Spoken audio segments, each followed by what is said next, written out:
Alright guys, how's it going? So today I'm in an Audi Q3, and as I've mentioned in previous videos, the small SUV market has exploded over the last few years. Everybody seems to own one, and those people who don't own one want one. And I don't really see the appeal, but they seem to sell well, so I always try and keep several of them in stock. I think if I only sold cars that I wanted to buy, I'd be bankrupt pretty quickly. One of the reasons I don't really like this kind of car has nothing to do with the way they drive or the way they look. It has more to do with the people who buy them. They're just so predictable, aren't they?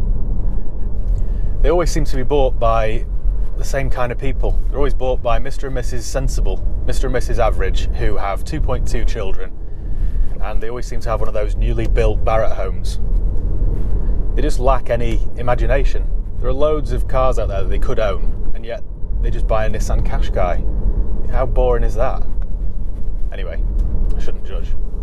When I was offered this Audi Q3 a few weeks ago, I just rolled my eyes because I thought it was just another typical small crossover SUV.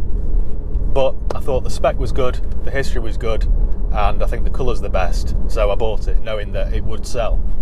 But then I decided to go home in it because it had fuel in it, and that's one of the few perks of my job. I know I'm going to sound like a massive hypocrite, but I actually quite like it.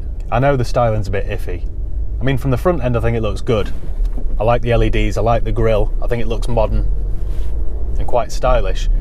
But I'd better not mention the rear end because it just looks awkward. I don't know who designed it. Who signed off a design that looks like that? It looks like a stretched high top A1, and the A1's not a good looking car to begin with, so I don't know whose idea that was. I mean, it's not offensively bad, but it won't go down in history as one of the prettiest cars ever built. Anyway, let's move on to the inside. So the inside is actually a lovely place to be. It's typical Audi really. Everything's laid out exactly where you'd expect it to be. Everything feels like it's good quality. All the buttons and switches sound nice. There's a click to them. The seats are perfectly comfortable. They are quite mean with the optional extras you get, or don't get actually, because even though this is quite a good spec car with sat-nav, I don't have powerful mirrors, I don't have full leather, I've only got half, I haven't got heated seats, I haven't got heated steering wheel, I don't have a reverse camera. They're all add-ons, and before you know it, if you were to buy one of these from new, the price would just go through the roof by the time you add some of these options on. But anyway, that's just a typical Audi for you. The steering is light and doesn't give you any feedback whatsoever, which is no good if your name's Sabine Schmidt, but it's perfect for the school run or parking over 2 bays in your local Waitrose. It is quite effortless. In terms of what it's like to drive, it's a little bit dull, but you won't care because you've got a nice elevated driving position. Everything's just easy to use and easy to operate. It would be a very easy car to live with. I think overall it's just pleasant. And I know that's not really an adjective that will get your pulse racing, but that pretty much sums it up actually. It's just pleasant. I mean, that's not such a bad thing because there are worse words I could use to describe a car. The rear seats aren't the most accommodating, and because the roof slopes down a little bit, headroom isn't exactly the best. But that said, your 2.2 children would have to be giants if they couldn't fit in the back of this, so it's not bad either. In fact, saying that, the back is actually made for 2.2 children because by the time you've got somebody sat on the left seat and somebody sat on the right seat, you've actually only got room in the middle for 0.2 of a human. Also, the boot's quite high up, so you'll have to lift your bag for life quite high to get it in there. The model I'm in today is a 2-litre turbo diesel which produces 140 horsepower, which doesn't sound like an awful lot, but because it's diesel, you get the turbo that kicks in and you've got loads of torque. So it's actually all the power that you need. It also returns sensible fuel economy. Around town you'll do 40 miles per gallon, and on a run you'll do 60. So it's quite cheap to live with. Some Q3s are 4-wheel drive using Audi's Quattro system. This one isn't, it's just front-wheel drive. But honestly, for the people who buy these, it really doesn't matter. For that one day of the year that we get 3 inches of snow, it just means that you might not be able to go to your local Starbucks that day. But for the rest of the year, the front-wheel drive is all you need.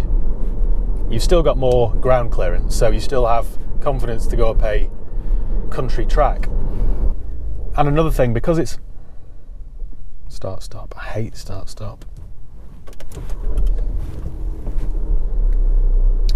Another thing, because it's a little bit higher up, it's also easier to get in and out of. Used prices here in the UK start at about £8,000 because they've made the Q3 since 2011. So for about £8,000 you'll find an early one with high mileage, probably an SE spec. But for one like this, a late 2013 with 60,000 miles on the clock, in S-Line trim,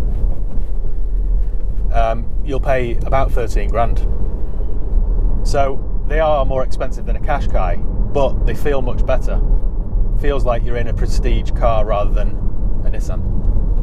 If you don't do many miles, they do two different petrol models. They do a 1.4 TFSI or a 2 litre TFSI, and both of those are very good engines, so that's another option. They also do an RS Q3, which uses the 2.5 litre, I think it's a 5-cylinder turbo that they put in the RS3.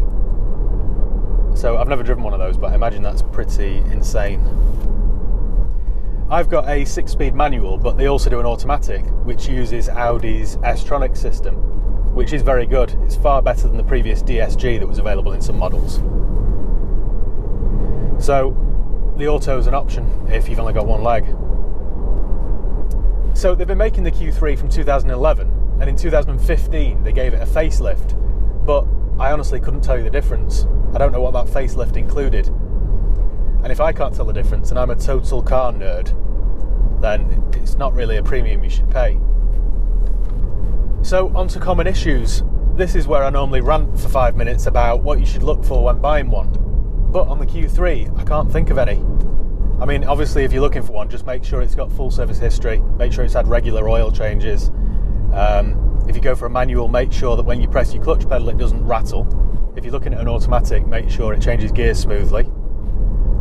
I know on the previous Model A3s the rear wiper would always fail, and I guess this Q3 probably shares the same part, so just make sure that that works. And it does. What else to mention? Not really an awful lot. The diesels have a timing belt that needs to be replaced at 60,000 miles or 5 years, so make sure that's been done.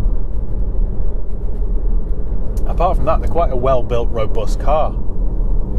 Even in an S-Line spec, this is a very comfortable car to be in.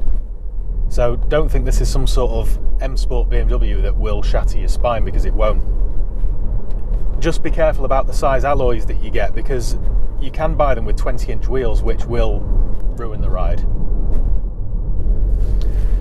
So what you've actually got is a very good, very sensible, very nice family car that's pleasant to be in, and it won't cost you a fortune to own. So, you know what, actually, maybe I've got this car wrong. Maybe I shouldn't have judged the book by its cover. Personally, I'd still rather go for something a bit more exciting, a bit more interesting, but if you're looking for a Q3, you won't be disappointed because it's a very good car. So thanks once again for watching. Make sure you subscribe if you haven't done already. I'm nearly at 10,000 subscribers, so thank you to everyone who has subscribed. I appreciate it. If you've got any questions, leave them below in the comments and I'll get back to you. So I'll see you next time. Thanks, guys.